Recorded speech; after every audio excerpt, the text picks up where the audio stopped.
Well, okay, then let's talk about Spirited Away, and it'll be like we're having coffee about this awesome movie that you only just watched. Like, have you never watched Miyazaki films So before this one? this is my second one. Okay, what was your first? I watched Howl's Moving Castle Okay. like exactly a year ago. Wow, Because cool. somebody was like, "Oh, you gotta watch Howl." Mm-hmm. That's a good one. Yeah. So I watched I watched Spirited Away for the second time last night. I gotta tell you, I've got an embattled relationship with this film. What? What Um, does that mean? I don't like this movie. I don't like it. Nice. I Why don't don't you like it? I don't. It pisses me off. I don't even know. We can even figure. You can maybe help me figure that out. I would love to help you I figure mean, that out.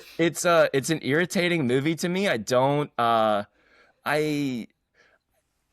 I don't know. It's just like oh. It's, So, okay, wait.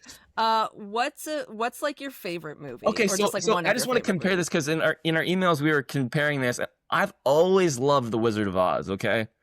Okay, all right, yeah. And to me, Hmm. we talked about The Wizard of Oz as like a companion movie to this, like the Yeah. 1939 Wizard of Oz. Hmm. And I love that movie. And so like I'm drawn towards that. To me is a movie that's like built on like archetypes, and it's got that sort of like girl in trouble narrative that we Yes. talked about. Yes. And it's the sort of like the the dream, the above world and the below world, like Oz is like this sort of underworld dream place Yeah. where like Girl stumbles into the underworld. yeah, go like Yeah. Alice in Wonderland kind of stuff. I Yep. don't like I hate Alice in Wonderland. I've never even watched Alice in Wonderland in its entirety. Love Wizard of Oz. I don't like Spirited Away. I forced myself to watch it twice. I watched it last night because I wanted to not be totally incompetent, and I felt like the first time I watched it, I was like, I don't even know what the hell who these people are or what just happened. And it's not that I don't even like I like trippy things that are like, oh, it's experimental, trying this. It's not even that. It's not even like I can't follow it, but it's like it somehow pissed me off where I'm like it's just like like I hated stuff where it's like, oh, like at the end of the movie, like she's with these pigs and like the emotional stakes aren't even high enough where she's like, guess which one is your parents? And then like it's like she's like, none of them. And, and then the witch is like, you're right. You can go home now. I'm like, And they the movie dance. already was over. Why are we still here? Mhm. Your giant baby Giant. was manipulating you, being like, I won't like you anymore if you're mean to her. I love that. So they're That just was the perfect impression. Nailed it. I don't know. So it's just like it's not even like the movie is it's coherent in the style of like the logic is fairy tale logic, which is fine. I'm not Yeah, a yeah, logical totally. person. I'm very Yeah. irrational. I'm thoroughly Mhm. irrational and I enjoy things that are that way. But there's something about this movie that feels it's not very fun somehow. It's not a fun movie. Wow. It just pisses me off. It's like it's just I'm not even coherent in the way that I'm critiquing this movie. I just care. I don't like it. I don't even think you need a reason to not Okay. like it. Okay. So like I watch some films that are like supposedly everyone loves, and I'm like, I fucking hate this. I don't know why. I just don't like it. So I don't even think Miyazaki's you really need a endings reason. are weak. The last two times that I've seen his movies, I feel like Howl is ending is weak and Spirited Away Yeah. is weak. She's like, by the way, we've known each other forever. I'm a river spirit. Remember when you lost your shoe in the water and I helped you? That was me. That was me all along. I'm like, Haku, Chaku, river. I'm like, okay. Turns out you have a river boyfriend. He was Yay! all along. We all want a river boyfriend. It's great. Isn't life great when you find out all along you got a river boyfriend who whisks you Yes. away in the sky? As a who- nine, yes, that's all you want in life. Dreams come true. I just want my river boyfriend. It's true. I want my parents to turn into pigs. Yeah, like I don't even like the protagonist. I'm like, this girl doesn't even make sense to me. She's not a compelling protagonist. She's Compelling protagonist. That's so funny. You did not mention once in the email that you did. I'm trying to be nice. I'm trying to be nice in the email. I'm like, oh, Kristen likes this movie. I'm supposed to like try to find something interesting or of value like in this movie. And like I'm not gonna like, I don't know. I'm just like, my response, like very early on, the first time I watched this movie, I'm like, when is this over? And it's 2 hours and 5 minutes. And then I'm like, oh, wait, what is wrong with me? I'm a casualty of the time. My attention span is so low, I can't even make it through a 2 hour and 5 minute movie. I was like, I can't bail on this. Like, you gotta stick with it. So it's having a spiral, so Kristen. It's I can tell. I can tell you've been waiting to show me this all the spiral fury on Spirited Away. Sam hates Spirited Away. Oh my god, that's so funny. Well, you were like, oh, watch it because of No Face. Like, it's like somehow Self-Pres 7 territory. And it's like, I think I kind of got there. To me, Francis Ford Coppola is the trapdoor to get into that conversation. I think No Face is actually interesting. The movie is just super... There's a lot of... I think I got overwhelmed because there's a lot going on in it. And I was like... Oh, there is. I think I would be curious of like what points you find most salient or interesting to talk about. I have some notes like that we mentioned of things that were like questions we had about it or that were like seemed to be like themes of value.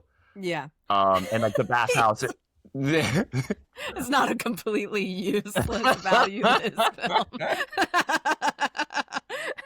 There's something of value in here. I talk like a politician sometimes. Yeah. There were some mistakes were made out there.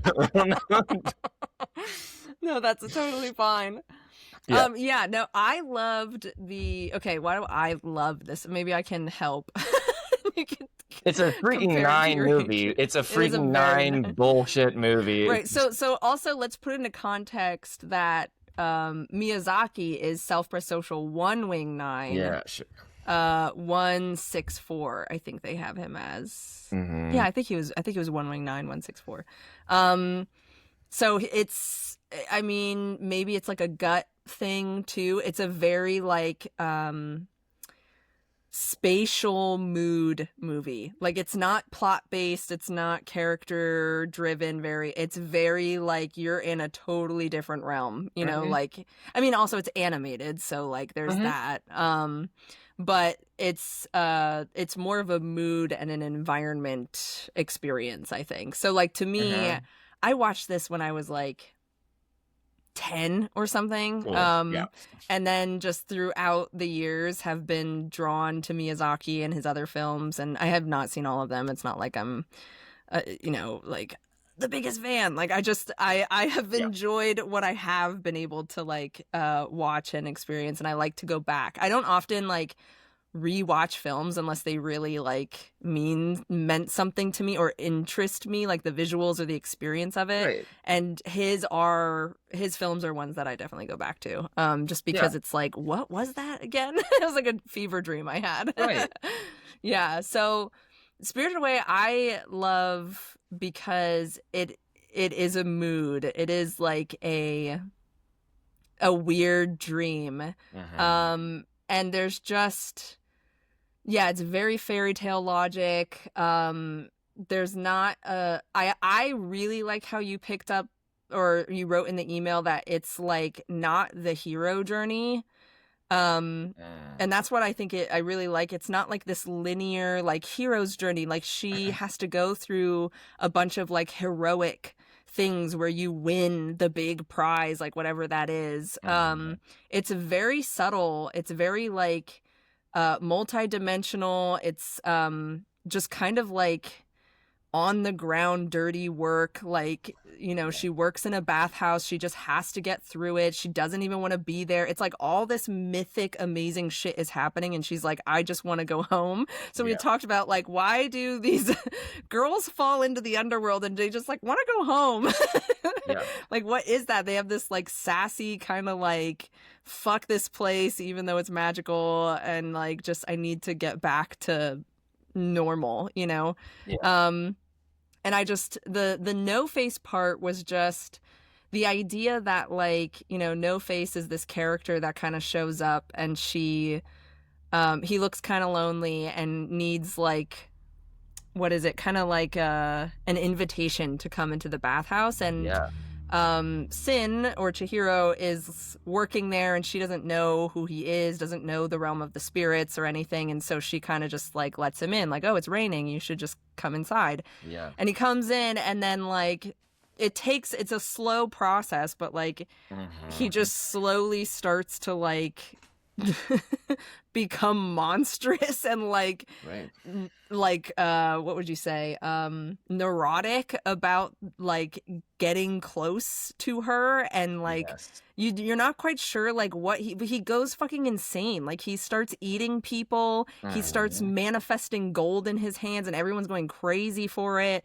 And, like, he's just eating people. He starts to gain a voice, and is like, it sounds gross because it's one of the like the frog he swallowed or whatever, it's his voice. And so it's just like, I mentioned how, like, there's, like, a sort of self-pres 7 gluttonous kind of attitude of, like, when you know you're about to go into the bathhouse because it's just gonna make you fucking insane, and that sometimes you just need to, like, go to Granny's house, because she ends up leading him out and taking him to a grandmother's house where he spins thread, and then he just, you know, lives there forever or something. You never know.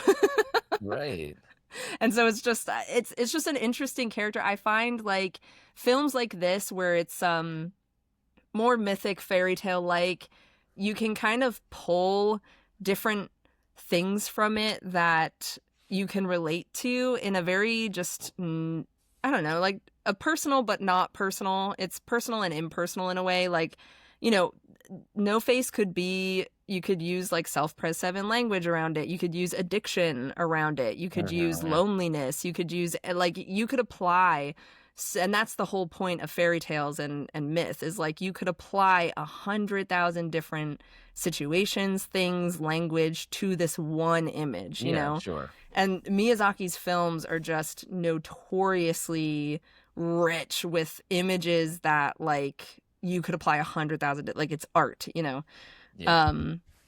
He doesn't have, like, every once in a while you can kind of pick up an intention in some of his films. I think that's with all art. Like, you get some kind of, like, story, like, I don't know, what would you call that? A parable of some kind or something. Like, there's a point to it. Like, I think he even described their relationship. So they're not, like, lovers at all, because he felt like what was more important is to tell a story of, like, two friends inspiring one another, and, like, that being more interesting than a romantic love. It's like a platonic love. So I thought that was kind of cool. But anyway, I mean, that is braided into the narrative. Like, they talk about, like, love being some sort of, like, it's an alchemy that resolves, like, or breaks this sort of magic, or creates, like, healing o's, like love that, like, heals Haku when, like, he's wounded.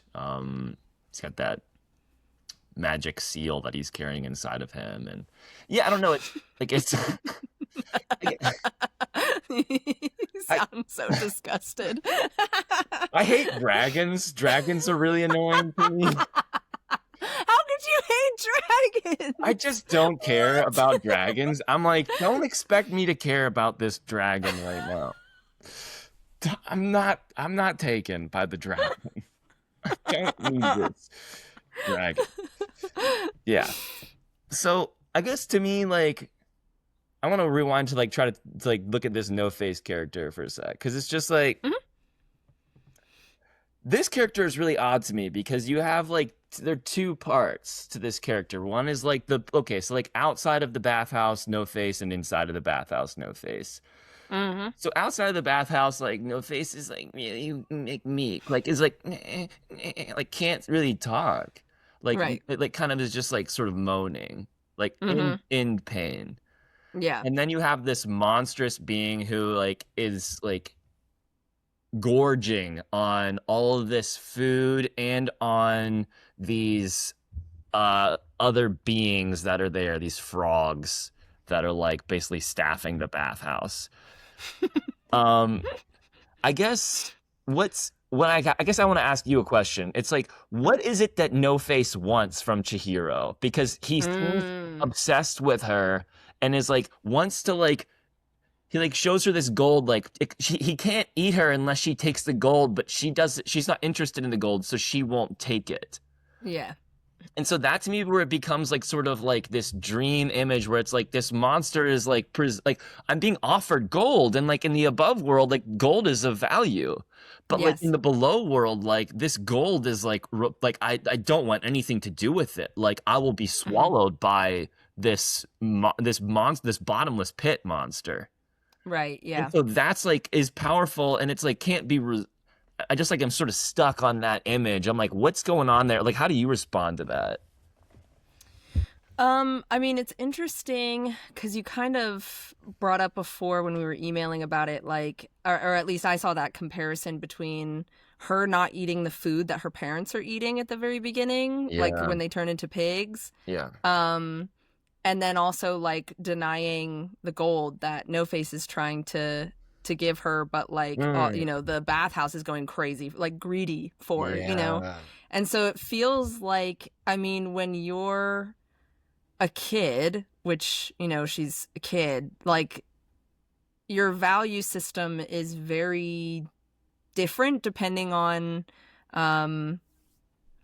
I guess like how much you're being influenced or whatever, like because I'm not going to speak on behalf of all kids that they don't find like typical things like money valuable or whatever, Oh, but there's still there, it doesn't have this the kind of weight, I guess, that it would have when you actually have to rely on it for currency, that kind of thing. That yeah. I feel like there's a way where she kind of uh holds that like integrity about her, where it's just like that's not how I connect to you. To me it's like, in instinctual language, it's like at some point in the developmental process your instincts become a means to an end.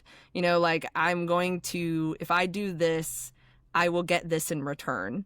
And when you're a kid and those things haven't fully landed in like your personality system, Yeah. you haven't fully developed like the pattern, you don't have the same, I Scarcity guess. mentality around your Yeah, exactly. You're not like this is going to get me this, so right. I'm going to, you know what I I mean? have to Like, so, triple and I down on want this that. one in order to be like regulated.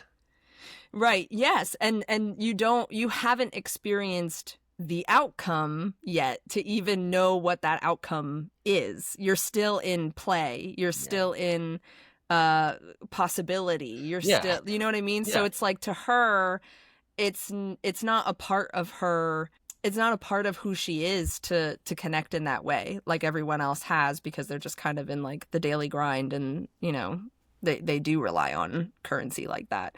So to me it's kind of that requires something other to come forth in the character of No Face that only then she could provide, which is then taking No Face to Granny's house, if that makes sense. Like there has to be another outcome because something is being cut off from him. And I guess, to answer the question, what does No Face want? I think it feels like she offered that connection. Like you think of even just in the realm of self-pres, like uh the archetype of self-pres 7 is like, I'm just gonna keep hitting the same button and just continue.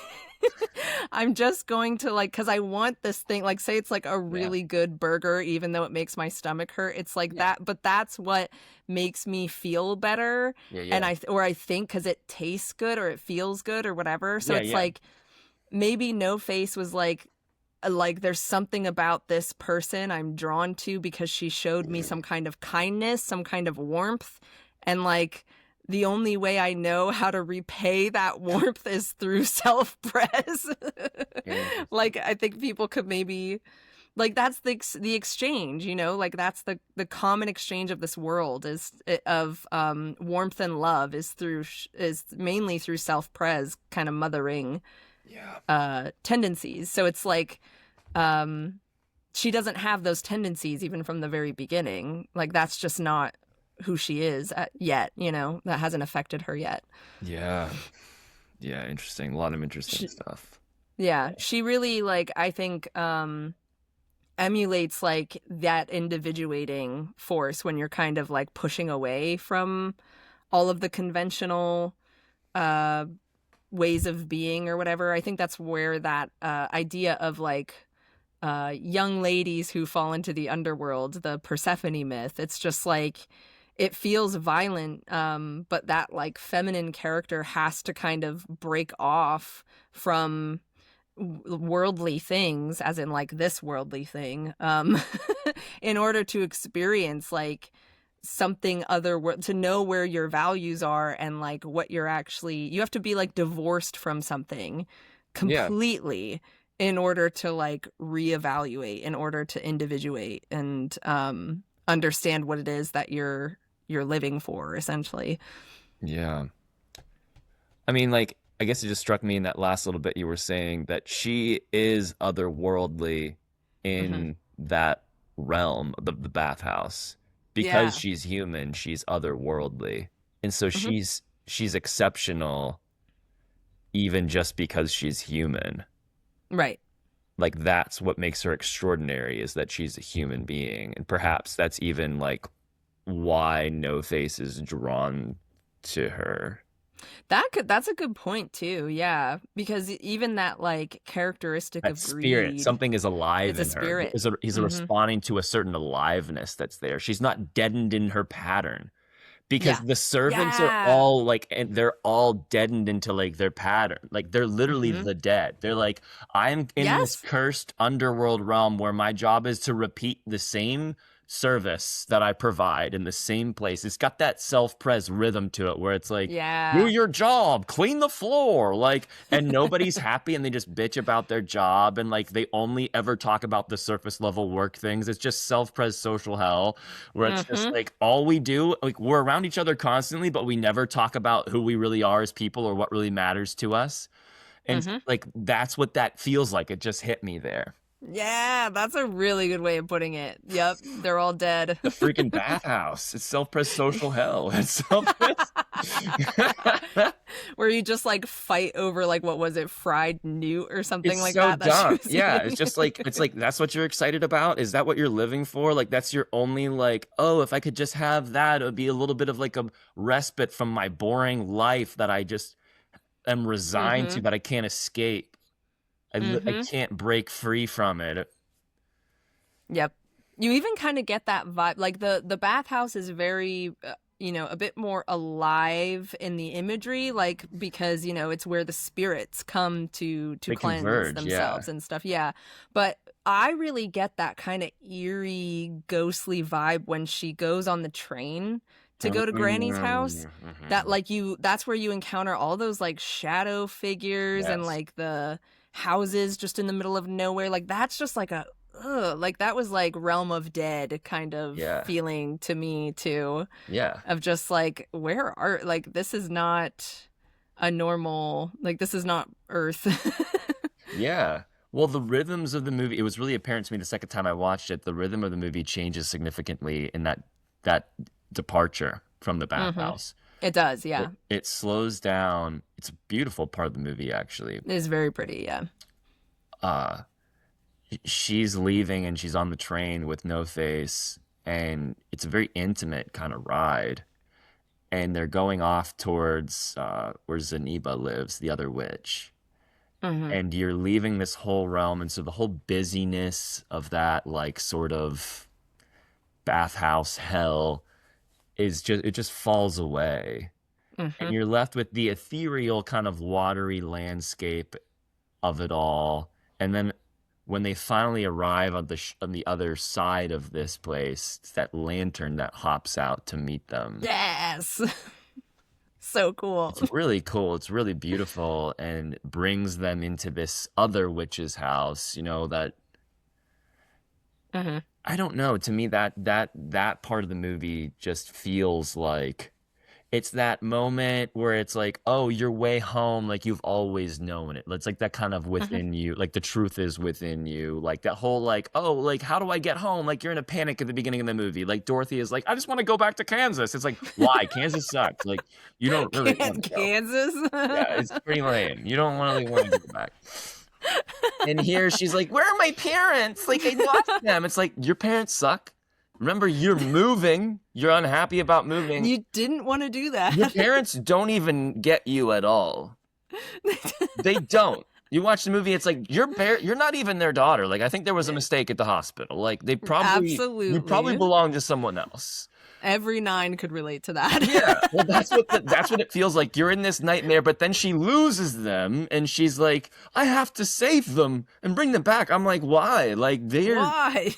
they're not great. They Like, suck. Work at the bathhouse forever. yeah, like you just met your river spirit boyfriend. Like, just run away, have fun with him. Like that's what you've been waiting You could for. literally be friends with a dragon. Yeah, right. Why would Yeah, you give that up? yeah. So like, there's that whole draw of like, oh, like I have to get home, but then it's like, instead of asking, okay, so like I made a note about this. Instead of asking like, well, like what is home? Like once you've like dwelled within that dream world and you accept that you can't leave it, it's like the movie becomes about what am I here for? Like Hmm. what am I here to like why have I been brought to this realm? Not like Yes. how do I get home, but like why am I here? Right. Hmm. That's what it, like ends up being about. Hmm. Does that disturb you? No, I mean I think it's actually like good. I mean to me it's like the same it has this like that speaks to like dreams in the sense Hmm. of like or like I mean this dude we were talking about that podcast with David Russell Russell, yeah. where he was talking about like depression or any sort of like dark thing that you're going through, like suffering of some kind. Instead Hmm. of asking like, well, how do I like traditional psycho like pathology or whatever, like psychotherapy would be like, all right, like how do I fix it? Like how can you like deal with Yeah. the symptom and resolve it? Hmm. Instead asking at the onset, like, all right, like what's this depression here for? Like what's its Right. message? What's his message? Yep.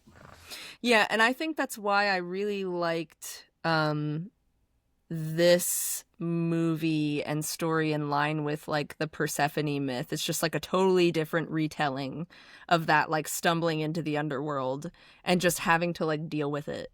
Like I know you brought up how she has to eat the food of that realm or she starts to disappear, which is why like haiku is there to like say, you need to eat this or you have to like be in this realm, and so there's this idea of like actually taking in what exists in that realm. Like I on Insomnia when we were in like the self-pres instinct, and it's just kind of what stuck with me in that particularly is like, there's food that you eat, right? And that's good. We should always like pay attention to what we're eating, like being healthy and whatever. But then there's a way that in dreams, you're eating something, right? You ever have a dream that you're eating something? And like, there's a totally different way food, like symbolic food, is digested in the dream world. Like what is being digested on a totally different level. And so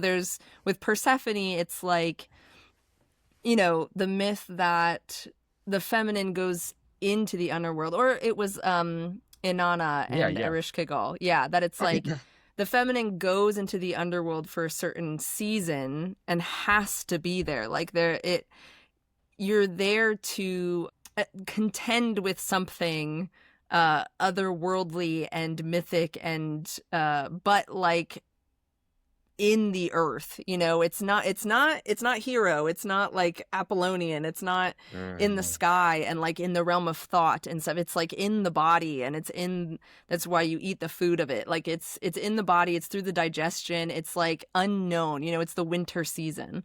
It's you cannot see what's gestating until after the birth, you know what I mean? Like, and then you go back into the spring. But there's this way that there's so many different myths that talk about this, like, underworld, above world, you know, above and below. Like, there's so many that talk about this, that it's like what we do every night when we dream and then wake up and then so it's, I don't know, I think it's that's where questions of like outcome and purpose, what does this mean, blah blah blah, like it's harder to answer those, especially when you are talking about like mood and atmosphere and stuff like that, because it's like, I don't think you know about that yet until it reaches the light. You know what I mean? Like, to me, I like watching these kinds of things and like sitting in the dark of it for a while, and then at some point it kind of reaches the light in different ways, like it did with like the Self-Pres 7 bathhouse thing. Like, it's just like, oh yeah, like when am I in the bathhouse as No Face,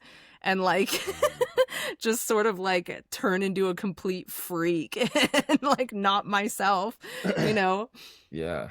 Because like in the movie, it's like, okay, 7, like where it's like No Face, like he goes crazy, he starts going crazy when he's inside of the bathhouse.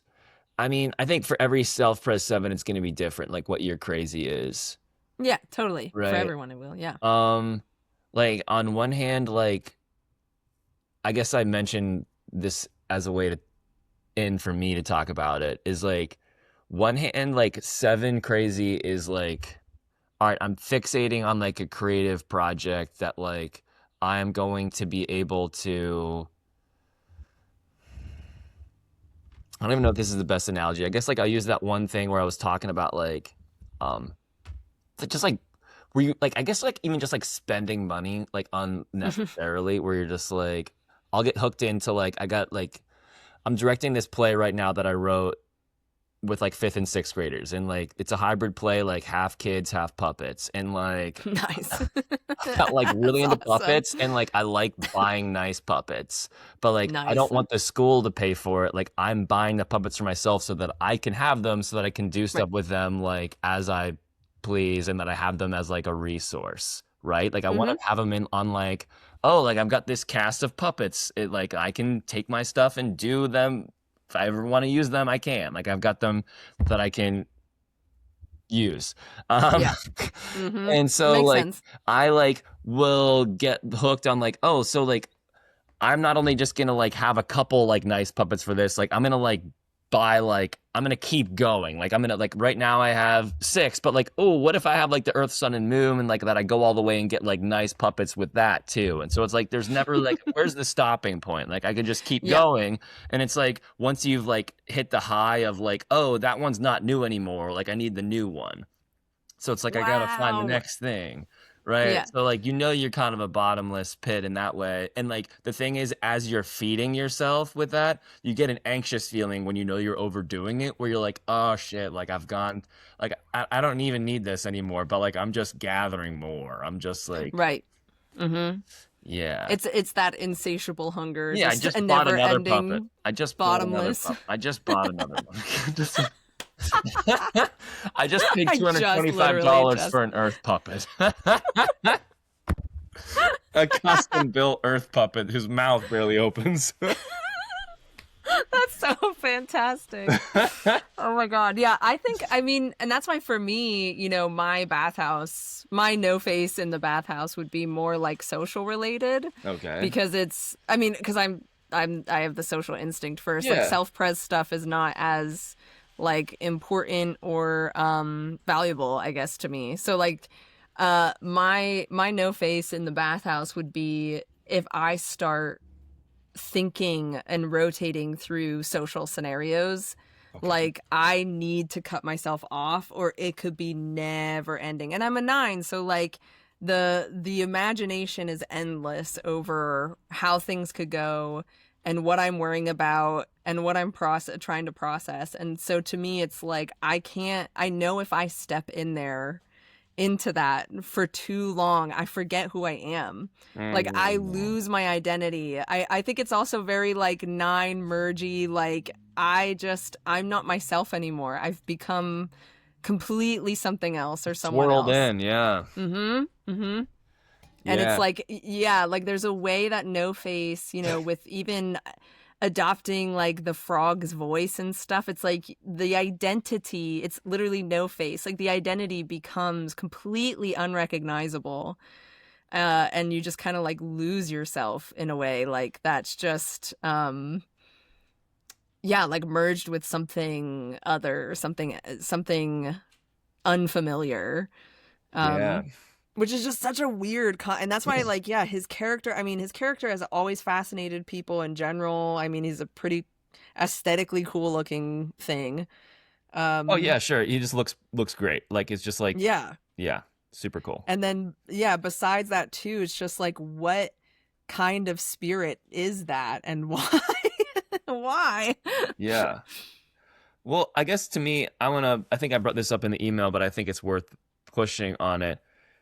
To me, there's like the self-pres version of like no face hunger, where it's like, all right, that's like my dominant instinct, where it's like I lose control, where like I'm in the self-pres realm where I'm buying puppets.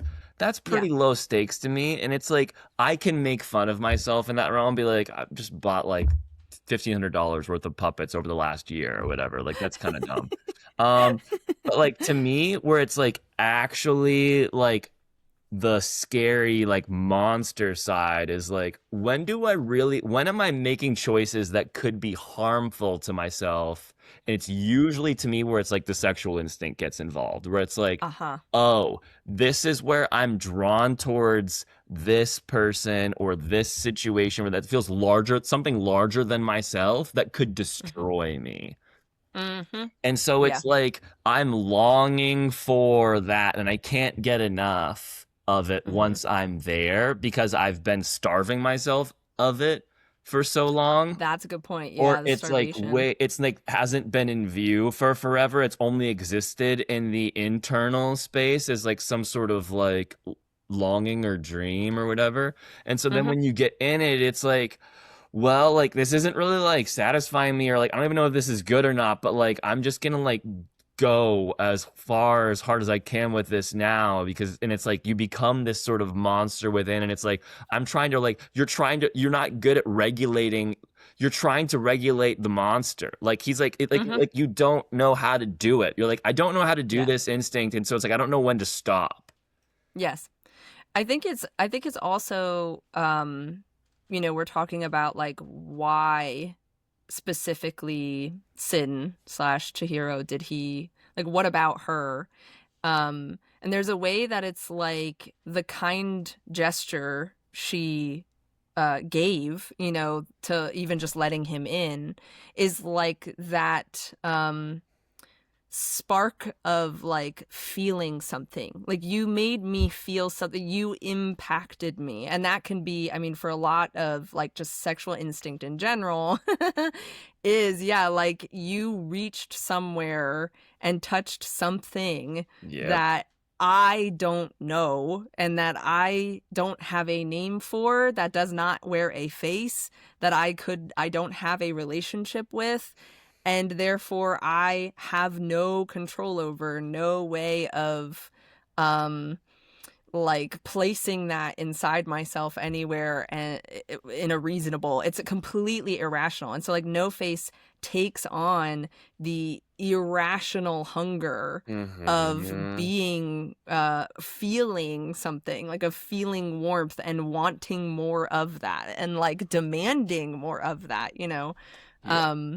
And I think that especially with like, I think with sexual blind, especially because of like you're saying, starving yourself of that, but also just kind of like not having your ego identified with it. Cause like sexual types are, they're doing it in a way that it's a fixation, right? So it's like they're getting a need met. They're looking at it's a bit more nuanced to them because it's takes up a different space in their personality system. But with like people who are sexual blind, it can feel like a really overpowering force, because it's like I'm not, my ego's not really identified with it, and so when I do look at it, it's like I'm looking at the face of like a monster that is way more powerful than me, right? Because I've kind of just like kept it in the closet for a while and now it's hungry. Yeah. Yeah, and it feels like 1 ounce of like I mean, especially if you're talking about like relationships, it's a reciprocated energy. Like there's some kind of reciprocal warmth or desire or hunger there, that you're not always prioritizing, like someone with sexual in the stacking. And so it's just like, yeah, it activates and animates something that isn't always there. Right. Yeah. Or isn't always of value too. Like it can still be there, but you just don't prioritize it in the same way. So I would say relationships are definitely a bathhouse area. For me too. Yeah. Because it's like, what am I doing here? How do I do this? Yeah. And it's like that thing where you can go and, oh man, I got swept away by just that one little like spark, and you can like feel that sense of shame afterward where you're like, yep. Oh no, like I'm that vulnerable. Like yes. all I needed was a little encouragement, and I had this whole narrative in my head. And I'm off. It's like this. It's gonna go here, you know? It's like all right. Yep. Nope. I know what you mean. Yeah. Yeah. And I think that's why too, even the protagonist, Chihiro, like she really shows that I don't know, ability to kind of like she never shames No Face ever. This is like, and that's what, you know, I think in my opinion, she's a very strong character. Yeah. Because she just like, and it's not strong in the like empowered way, you know. This is a 164 writing in this character, so it's not gonna be like the 3-fix kind of story of like, and then she overcame, right? And we all learned how strong she was, like, but strong in that kind of sense that like she just, you know, like a kid sees No Face's illness essentially and is like, hey, that's not doing a good job for you right now. Let's go take a walk, essentially, you know? Yeah. Like, and that's, I mean, even in the realm of addiction, it's like, it does not ever help to shame an addict. Like, an addict never stops by feeling shame and guilt, you know, because it's like, that's hitting on a level that is not at the core of a human, you know, and she is the human in this realm. That it's like what No Face is to her is like, oh, you're ill, like let's go, let's get you out, let's get you to Granny's house, let's spin some fucking thread. You just gotta sit down and spin some thread. Like she never makes him into a bad person. Like everyone else is like, fuck this guy, he's eaten everyone and destroyed everything, but she's just like, oh, I let him in here, he's way too big, let's get him out. Yeah, like she doesn't treat him like a monster, and that's exactly the antidote, you know, that helps him. Like, and maybe that's why then he really wanted her specifically, is that like she was the thing that was going to heal him. Yeah.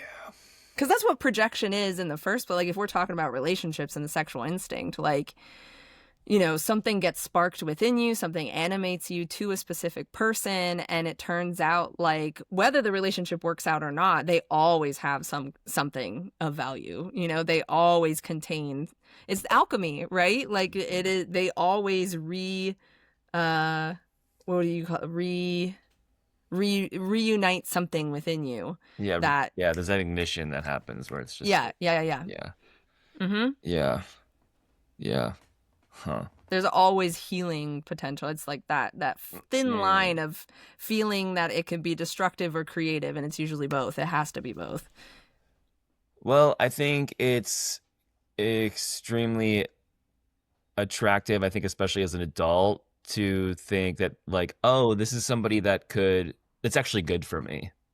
Mm-hmm. I think that's where I'm at in life. Yeah. You know, where it's just sort of like, I mean, that's an example of like, you kind of can have a sense of like, that to me is like this mix of like to me, having that sense, like that discernment piece comes into play where it's like, not only is there like, okay, the instinct that drew me to the person, but it's also like the social instinct. That to me is where it's like, is this person good for me as a person? That's where that social instinct comes into play.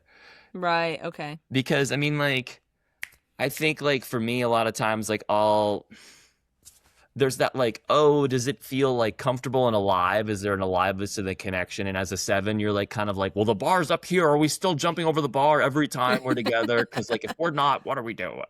You know, Right. like there's that one level of expectation that maybe is like just self-pres, like energy expectation. Like, can you match it? Or like, does this Right. feel good and right?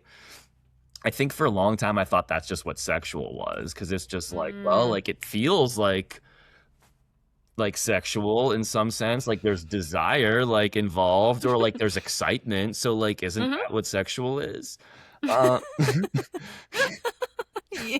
it sounds kind of dumb, you know, because it's just like just talking, you know. Uh-huh.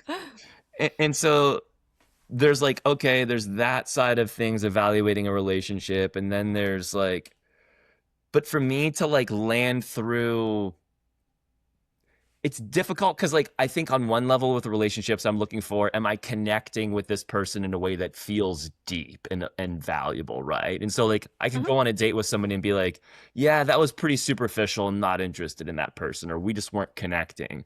But I think at times I've overvalued some sort of version of what I think connection should be, where it's just like I think I've mistaken intensity for like depth of some sort. You know, Yes. when I like got lost in that.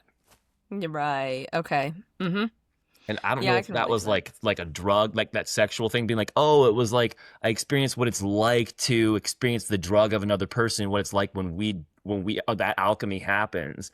And so you'd be like, well, I experience it here, I'm gonna like hold on to it, right? Yeah. I don't know if any of that made sense. To the neglect, then you end up neglecting, to me, like that middle, like social space where it's like, oh, is this person like good for me? Like, do we have the same values? Like, I think it's also social is or I guess, it could be like all three instincts really, in my opinion, with relationships, like all three are absolutely being considered. But there's a way that like the drug kind of obsessive projection that sometimes relationships can have, like the total full on unconscious projection, like that intensity, yeah, that really like can erase your individuality. Like you don't want to completely merge with another person and lose yourself. That's where like over identifying with sexual can become a thing, or like being completely loss of control sort of thing. yeah, Like there's a way that you're that would be projecting a little too much into the other person, like and cutting off half of yourself for the other person to fill. So then that feels like a complete merge. Do you know what I mean? And so there's a way that like relationships I think like feel less intense but more like depth in smaller numbers. Do you know what I mean? In like simple things. Maybe this is my SI or something, but like that unraveling, I think, creates an ability to like, I'm an individual, you're an individual, and like two individuals coming together and adding things into your life rather than like, being completely merged, which is why I think it was smart. Even in the film, Miyazaki never has them as a romantic potential at all. Like they're completely separate people helping each other, and inspiring one another and loving each other in a much more deeper way than I think a lot of romantic relationships are depicted in film. Like, because you do in romantic, like most romantic relationships in film are just immediate projection, immediate intensity, immediate chemistry, and it's just this extra charged, like, and then that's what people expect in their relationships. Like, we have to be extra charged, and like, yeah, there's fun. That's a lot of fun. But like, it's a flame that burns out really quickly, you know, because there's a lot of projection in that. And in this one, it's like, yeah, there's no romance in this, and yet it's like so, just respect, like loving, you know, just like actually like growing together in a way. Yeah. I mean, I think it's like two people who are like on a path, you know, where it's like, oh, you're going like your path, I'm going mine. And like right now, like we met on a path. And so like you're kind of companioning one another on that path for that period of time. Yeah. Isn't that is what happens? That's it. That's literally all relationships, is that you're on a path, they're on a path, and then you meet for however long. I mean, it could be for the rest of both of your lives, but there's never like a conjoined, you know, like you don't like cut off a leg so that they can wear it, and they cut off an arm so your arm can, you know what I mean? Like you're always on, individuals are always on individual paths. You don't ever really like share one, quote unquote. Well, at least in my opinion. Well, it's interesting just like hearing you talk about relationships, like talking about even the possibility of merging in the way that you're talking about, because it's so foreign to me. Oh, really? Yeah. What do you mean? Like the fear of getting lost, like with somebody, or like I'm super aware of like when I'm like I need to separate now, you know, like that separate, like that like wall thing, where it's just like I think I don't know, like I think I just have like a pretty strong sense of like, all right, like I guess that's that self-pres thing of like, and like you're gonna do your thing now, I'm gonna do my thing, and like oh no, yeah, I have that, but I mean like whenever when I mean merging, I guess maybe I should like give an example or clarify that. Like what I mean is like you feel so much for the person. You could be doing your separate things. I see. But like you feel so much for that person, you stop seeing them for who they are, and you see them for what they are giving you. Do you see what I mean? I'm falling apart right now because I'm tired and I got nothing left, and I'm like, how much am I gonna fall apart? I don't want. It's like I'm getting into like slumber party territory, where I'm like, you want me to just tell all my secrets, because I fucking will. Yeah. But I don't want to do it, and so I'm like, there's not much brain left in this dome. You know, like I've been teaching kiddos all goddamn day. I've been forward. So I'm not like griping them, but I'm just telling you the truth. And so I know. And so I'm like, yeah, like there's a lot here for me. Like that last piece that you said, I was like, it hit. That's me. What I mean. What I mean. It hit me. It hit me, and that's like scary real life stuff. And I'm like, yeah, I don't know what to do with that, or like. I guess I've been burned by it before, and so I'm scared of it.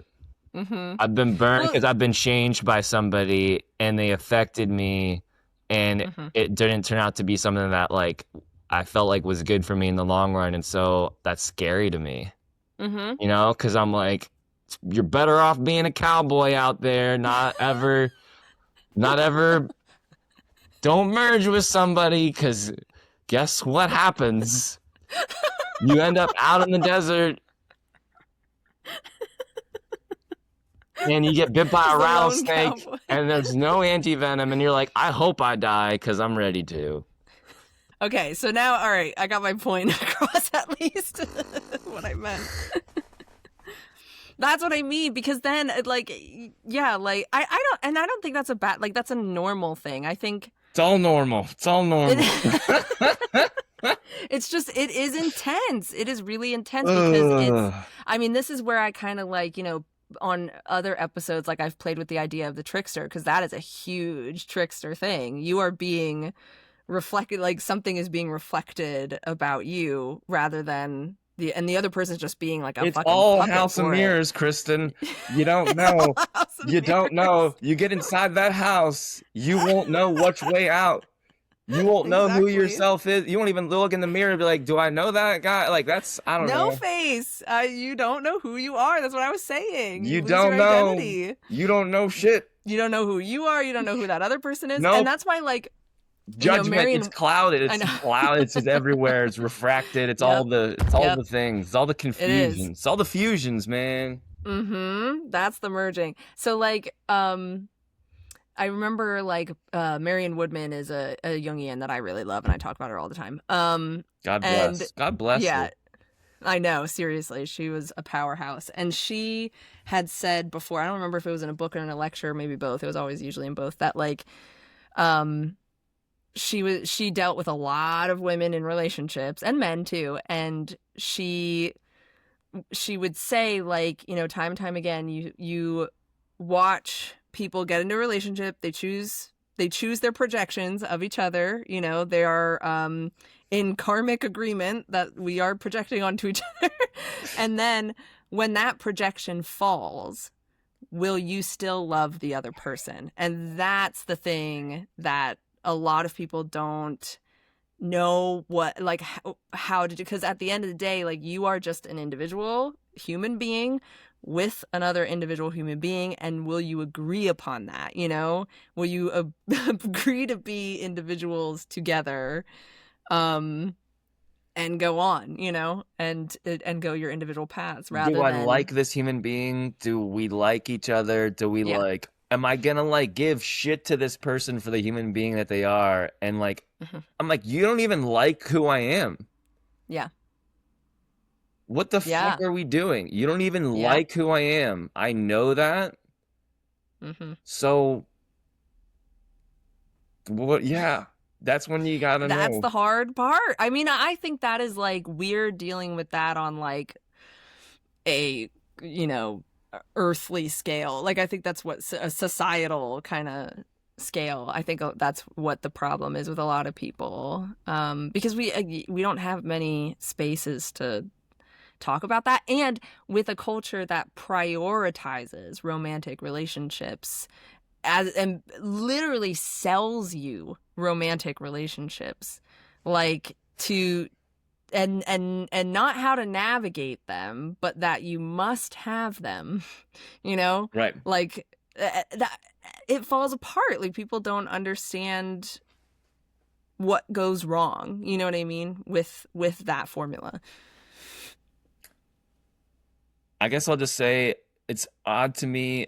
I have really good friends, always have, and I've had good judgment about friends, and it's people who get me, and like they would not treat me the way that like some people I've been with, like, that was like, what am I doing? Like, my judgment was clouded, and I'm like, yeah, I'm being with somebody that's not good for me, that doesn't see me, doesn't even just get it. Like, I hate that language, but it's like true. And I'm like, yeah, I wouldn't be friends with someone that treated me like this. So why am I dating them? I know. Yeah. Why is the big question. Why did you let No Face into the bathhouse? Yeah, I don't know. It's just like, it's just crazy. It sure is. It's just crazy. This is sleepover talk. Yeah. So crazy. Man, it's so true, dude.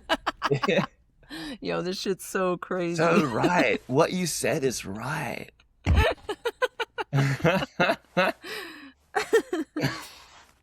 Oh, that's so funny that you don't like the film. That's hilarious. I wonder. I mean, like, there's what like. I'm gonna make you watch Moneyball next time, and we're gonna talk about Moneyball for 2 hours. Does it have, like, Brad Pitt in it? I freaking love Moneyball. I've watched Moneyball like 90 times.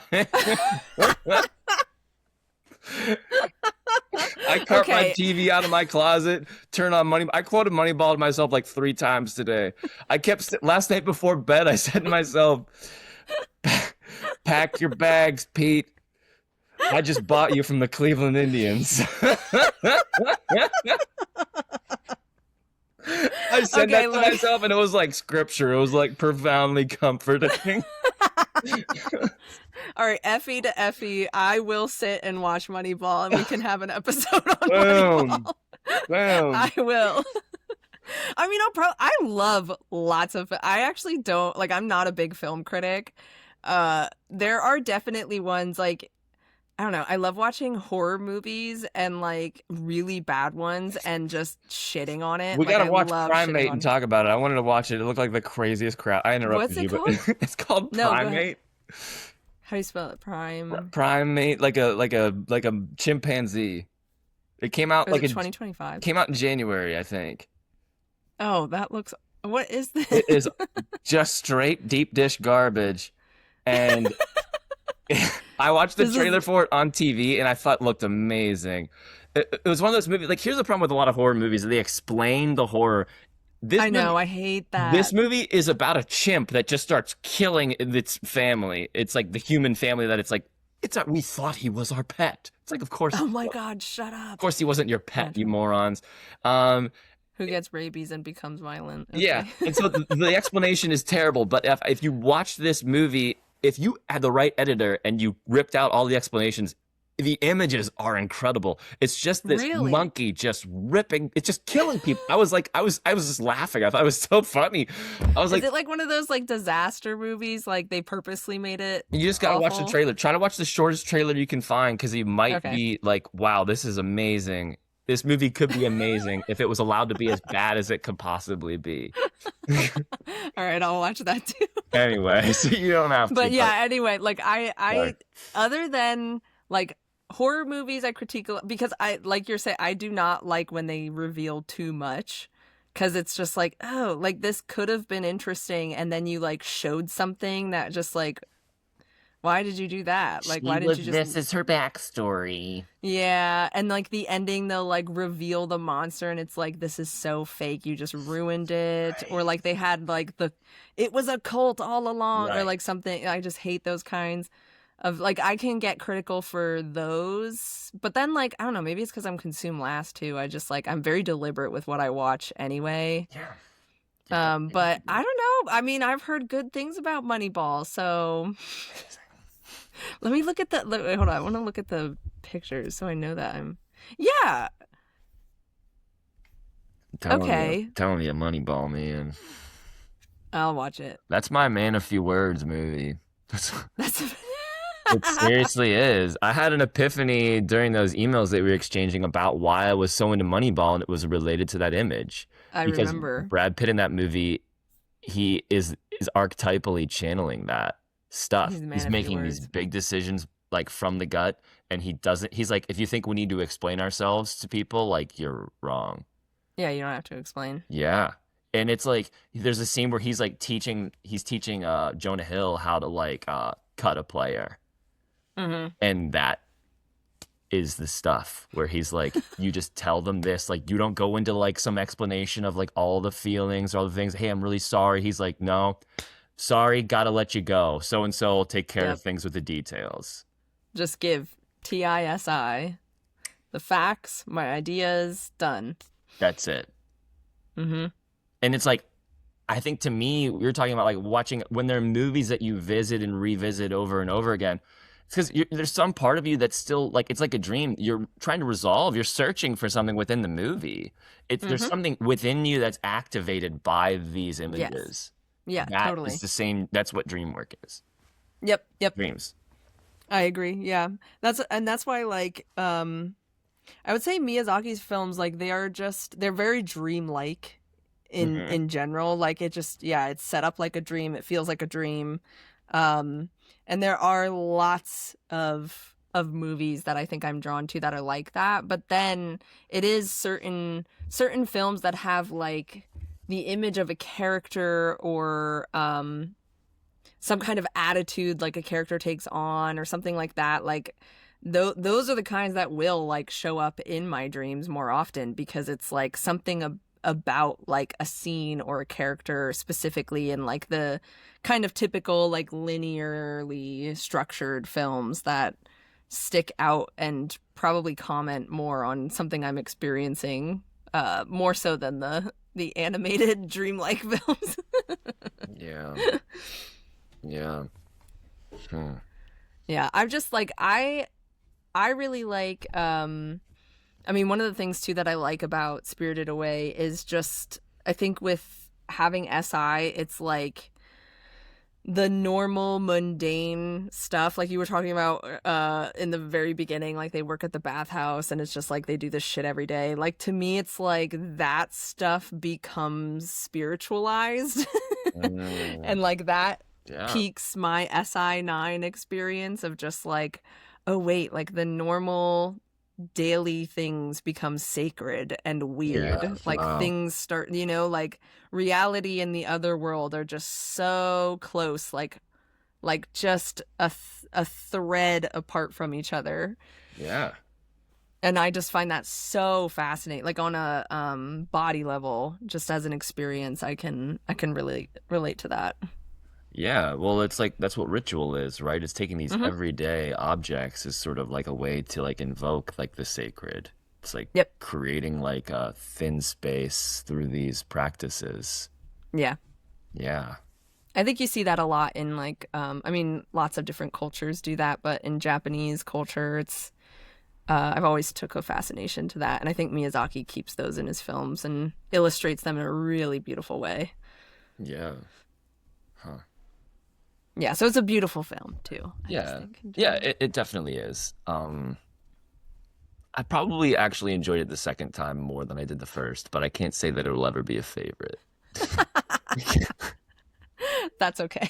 I can't say Moneyball is going to be a favorite for me either when I see it. You don't know. You don't know that. I know I won't. Just going off of tracking things here. That's fine. That's fine. I'll stay open to that, Yeah. but I'll watch it. We'll do that one next.